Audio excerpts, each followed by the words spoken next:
নমস্কার, শুভ সন্ধ্যা। স্যান্দন টিভির পর্দায় রয়েছে আমি দীপান্বিতা। চোখ রাখবো বিস্তারিত সংবাদে। সোমবার কাঞ্চনজঙ্ঘা এক্সপ্রেসে দুর্ঘটনাস্থলে বিকেলে পৌঁছেছেন রেলমন্ত্রী অশ্বিনী বৈষ্ণব। তিনি জানান, সোমবার সকালে নির্ধারিত সময়ে রওনা দিয়েছিল কাঞ্চনজঙ্ঘা এক্সপ্রেস। নিজ বাড়ি এবং রাঙ্গাপানি স্টেশনের মাঝে দুর্ঘটনা ঘটে। পিছন দিক থেকে একটি মাল গাড়ি এসে ওই ট্রেনে ধাক্কা মারে বলে খবর। সংঘর্ষের তীব্রতায় কাঞ্চনজঙ্ঘা এক্সপ্রেসের পেছন দিক থেকে পরপর দুটি কামরা লাইনচ্যুত হয়ে পাশে ছিটকে পড়ে। এ ঘটনায় এখনো পর্যন্ত ৮ জনের মৃত্যুর খবর মিলেছে। জখম হয়েছে অন্তত ৩০ জন। আপাতত উদ্ধার কাজ চলছে। কি কারণে এই ঘটনা ঘটল তা খতিয়ে দেখা হচ্ছে। আর কোনো যাত্রী ধ্বংসস্তূপে আটকে নেই। লাইন পরিষ্কার করে ট্রেন চলাচল শুরু করানো হবে। সবকিছু ঠিক থাকলে আগামী জুলাই মাসের শেষ সপ্তাহ থেকেই হতে পারে ত্রিস্তরীয় পঞ্চায়েত নির্বাচন। ইতিমধ্যে রাজ্যের নির্বাচন দপ্তর থেকে এই ইঙ্গিত পাওয়া গেছে। নির্বাচনকে সামনে রেখে শাসক বিরোধী উভয় রাজনৈতিক দলই লড়াই করার কৌশল করছে। তবে লড়াই ময়দানে বিরোধী দল সিপিআইএম ও কংগ্রেস থেকে এক কদম এগিয়ে রয়েছে শাসক দল বিজেপি। সোমবার দুপুরে মুখ্যমন্ত্রী ডক্টর মানিক সাহা পৌরোহিত্যে প্রদেশ বিজেপির কার্যালয়ে এক বৈঠকে আয়োজন করা হয়।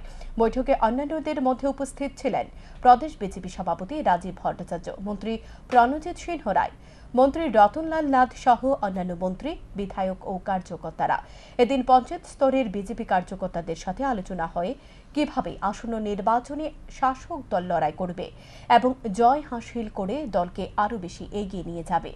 এদিন মুখ্যমন্ত্রী কার্যকর্তাদের উদ্দেশ্যে বলেন, তারা যাতে মানুষের কাছে যায়, মানুষের কথা শুনেন, কেন্দ্র ও রাজ্য সরকারের বিভিন্ন প্রকল্পের সুযোগ সুবিধা সঠিকভাবে মানুষের কাছে পৌঁছেছে কিনা সে বিষয়ে অবগত হয়।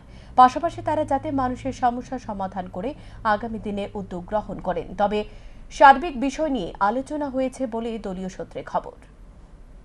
ত্রিস্তরীয় পঞ্চায়েত নির্বাচন ঘোষণা হওয়ার আগে ভোট বয়কটের ডাক দিল গ্রামবাসী। ঘটনা কৈলাসহরের গৌরনগর গ্রাম পঞ্চায়েতের ১ নং ওয়ার্ড এলাকায় সৃষ্টি হয়েছে ব্যাপক গুঞ্জন।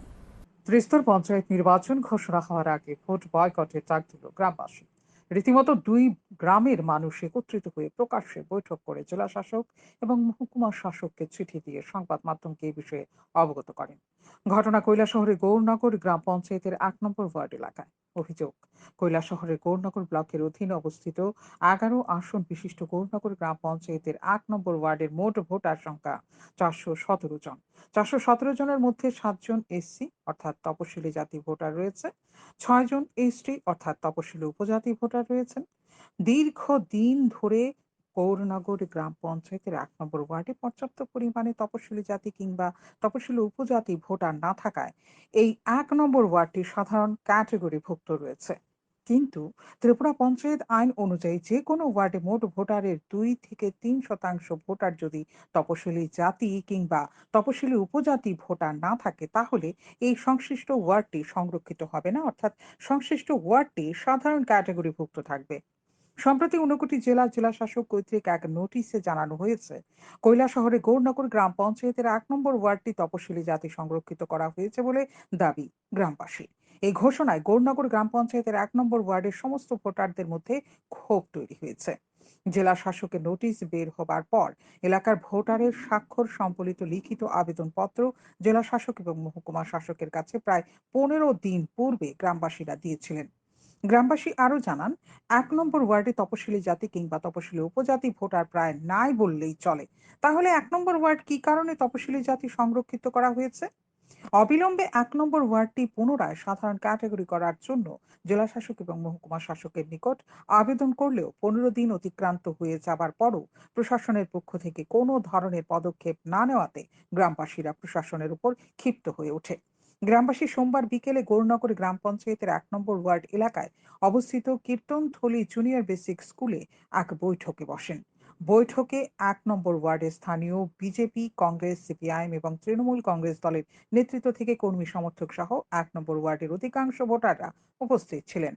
বৈঠকে সর্বসম্মতিক্রমে সিদ্ধান্ত হয়েছে যে আসন্ন গ্রাম পঞ্চায়েত ভোটের পূর্বে গৌরনগর গ্রাম পঞ্চায়েতের ১ নম্বর ওয়ার্ডটি সাধারণ ক্যাটেগরিভুক্ত না হলে ১ নম্বর ওয়ার্ডের সমস্ত গ্রামবাসীরা ভোট বয়কট করবেন। বৈঠক শেষে গ্রামবাসীরা সংবাদ প্রতিনিধিদের জানিয়ে দেন যে গ্রামবাসীদের পক্ষ থেকে জেলা শাসক এবং মহকুমা শাসককে লিখিতভাবে দ্বিতীয়বার ফের জানিয়ে দেওয়া হবে।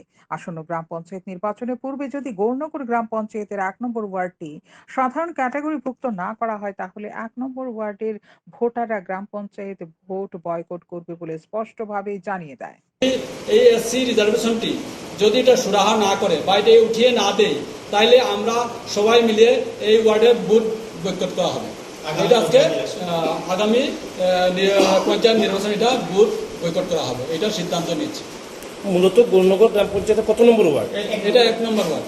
এই ১ নম্বর ওয়ার্ডে টোটাল ভোটার সংখ্যা কতজন? এটাতে ১ নম্বর ওয়ার্ডে টোটাল ভোটার সংখ্যা হলো ৪১৭ জন। তো এর মধ্যে কি এসসি কি রয়েছেন? এর মধ্যে কি মানে এসসি রয়েছেন ভোটার? এর মধ্যে এসসি হলে গিয়া 7টা ভোটার, হলে 416টা হলে গিয়া অন্য সম্প্রদায়ের ভোটার। তো আপনারা মানে মূলত কি চাইছেন? আমরা চাচ্ছি যে এখানে যে এসসি রিজার্ভেশন গভর্নমেন্ট কোন নির্বিঘ্নে করা হচ্ছে, আমরা তা জানতে পারলাম যে 3% যদি এসসি হয় তাহলে এখানে দেওয়া হয়। তাতে দেখা গেছে যে এখানে 3% নয়, এসটিও নেই এবং এসসিও নেই। তারপরে দেখা গেছে যে এখানে তারা মানে এই অর্ডার ব্যাপারে তারা এটা সিদ্ধান্তটা অনেক বেশি, কিন্তু এসসিদের গেলে এখানে গণতান্ত্রিক রাষ্ট্র হিসাবে, দেশ হিসাবে বিভিন্ন ধরনের জাতি, যেমন ধরো বিজেপি, কংগ্রেস, সিপিএম আছে, তারা প্রার্থী নির্বাচিত করতে পারছে না। হ্যাঁ, যার কারণে এসসি একটা দুটা পরিবার আছে যারা আছে এখানে ৫-৬ বছর ধরে একটা গোড়া এখানে এসেছে এসসি, আর একটা গড় এসেছে তার 2টা ভোটার, তারা 1 বছর হয় না এখানে। তো আমাদের এরিয়ার সঙ্গে তাদের কোনো কিছু জানা নেই। তারা আমরা এই জন্যই যে অবজেকশন করছি যে এখানে তাদের আমাদের উন্নয়ন কোনো করতে পারবে না। মানে তাহলে এসসি ক্যান্ডিডেট প্রত্যাহার না করলে আপনারা ভোট বয়কট করবেন? তো আপনারা যে এই যে সিদ্ধান্তটা আজকে নিলেন, এসসি ক্যান্ডিডেট না, এসসি রিজার্ভেশনটা, রিজার্ভেশনটা, তাহলে মানে আপনারা যে এই সিদ্ধান্তটা নিলেন এটা কি দলমত নির্বিশেষে? দলমত নির্বিশেষে, মানে গ্রামের সবাই দলমত নির্বিশেষে এটা সিদ্ধান্ত নিয়েছে যে এসসি রিজার্ভেশন যদি উদ্যোগ করা না হয় তাহলে ভোট বয়কট হবে। আপনারা এই ব্যাপারটা কি পরবর্তী সময় কি জেলা শাসক বা এসডিএম কে জানাবেন? আবার আমরা পৌঁছে দেবো। এখন দেখার বিষয় নির্বাচনের আগে জেলা শাসক ও মহকুমা শাসক কি ব্যবস্থা গ্রহণ করে। শান্তন টিভি।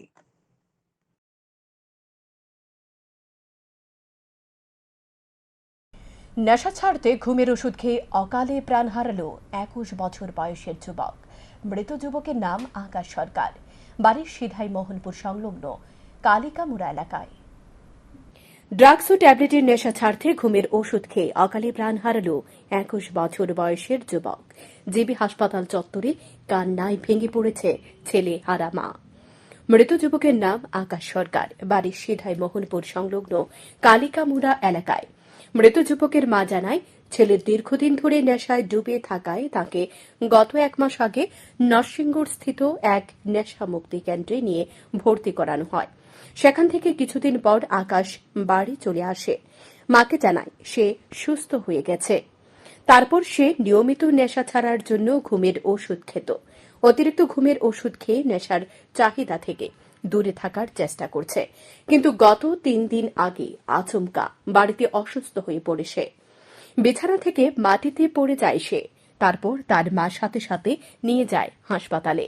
চিকিৎসক রেফার করে জিবি হাসপাতালে নিয়ে আসার পর চিকিৎসক জানায় তার শরীরের নার্ভ কাজ করা বন্ধ হয়ে গেছে। সোমবার সকালে চিকিৎসাধীন অবস্থায় মৃত্যুর কোলে ঢলে পড়ে আকাশ। কিসের বড়ি গেছে? ঘুমের বড়ি। কত টাকা আইছে বা কি ইটা তো আর আমি যাইছিলাম অনেক সময় মাথা উল্টে হারাই যে আমি এগোতে করে গিয়ে দেই এর কোনো জানে কি ধরে তুই এমনি রাও শব্দ করস না কিছু না দে মাথা বুতা চাই দিই নাই কোনোতে এনে কাছে অনেক বাইরে হালে দিচ্ছে না এটা কইতারি না এবার তাড়াতাড়ি করে আমি গেছি আমার ইয়ার হঠাৎ করে এরকম মানে ঘুমের ট্যাবলেট খাওয়ার কারণটা কি? ঘুমের ট্যাবলেট আগে তো ইয়া খাইতো লেগিয়া কি খাইতো? নেশার বড়ি খাইতো, নেশার বড়ি না খাই লেগে ঘুমের ট্যাবলেট কম ঘুমটা হইলে নেশা আর ইটা খাইতাম না। নেশার ট্যাবলেট খাইতো আগে খাইছে। আচ্ছা, তুই ছাড়ছে যে কতদিন হইছে? হসপিটাল নিতাম তো নরসিংগড় নিয়ে রয়েছি 14 দিন থেকে এরপর থেকে আর পাইতে আমি আর খাইছ না, বাজার কম যাই দিয়ে ওরা যাওয়ার লেগে বেশি। একমাত্র ছেলেকে হারিয়ে জিবি হাসপাতালের মর্গের বাইরে কান্নায় ভেঙে পড়ে অসহায় মা। কিছুক্ষণ পর মৃতদেহ ময়না তদন্ত করে তুলে দেওয়া হয় মায়ের কাছে। এ ঘটনায় শোকের ছায়া নেমে আসে এলাকায়।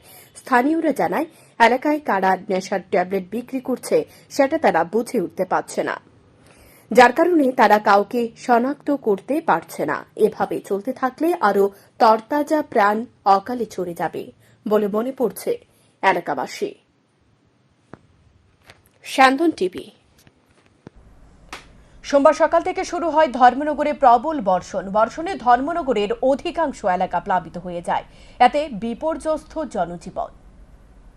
সোমবার সকাল থেকে শুরু হয় ধর্মনগরে প্রবল বর্ষণে ধর্মনগরের অধিকাংশ এলাকা প্লাবিত হয়ে যায়।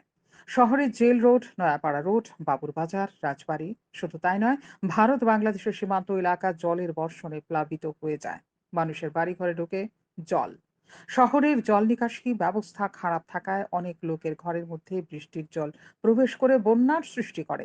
তাছাড়া আগে বিভিন্ন জায়গা খালি ছিল, এখন সেই সব জায়গায় ঘন জনবসতির কারণে নতুন বাড়ি বানানোতে জল নিষ্কাশন ব্যবস্থা মুখ থুবড়ে পড়ে। তাই শহরের বিভিন্ন জায়গায় জল দাঁড়িয়ে পড়ে। নোয়াগাং বাজারে জলের কারণে বাজার স্তব্ধ হয়ে পড়ে। বৃষ্টির কারণে জনজীবন স্তব্ধ হয়ে পড়ে। দোকানপাট সহ বিভিন্ন ব্যবসায়িক প্রতিষ্ঠান সকাল থেকে খোলেনি। সঙ্গে এদিন ঈদের কারণে সরকারি অফিস কাছারি বন্ধ থাকায় শহর পুরোপুরি স্তব্ধ।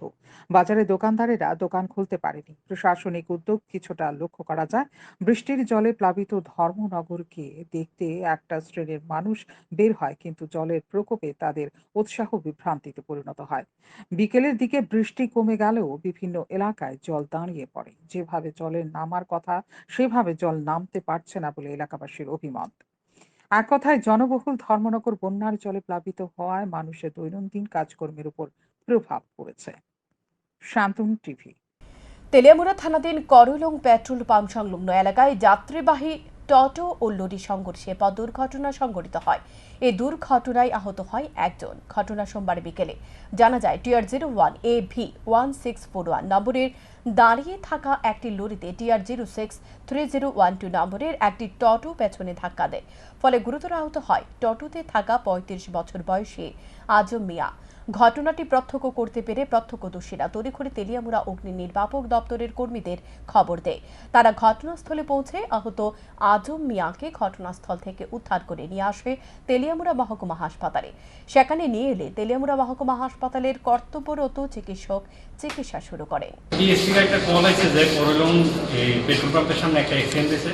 সঙ্গে সঙ্গে আমরা গেছি, গিয়ে একজন ইনজুর্ড পার্সন পাইছি, রয়েছে আর কি হসপিটাল, তেলিয়ামুড়া হসপিটাল। নামটাম জানা গেছে কিছু? হ্যাঁ, তার নাম হচ্ছে আজম মিয়া, সন অফ মদন মিয়া, বাড়ি হচ্ছে চাকমালা। কিসের সঙ্গে কিসের? ট্রাক গাড়ির লোক একটা টমটম। এখনকার মতো সংবাদ এ পর্যন্তই। চোখ রাখুন স্যান্দন টিভির পর্দায়। নমস্কার।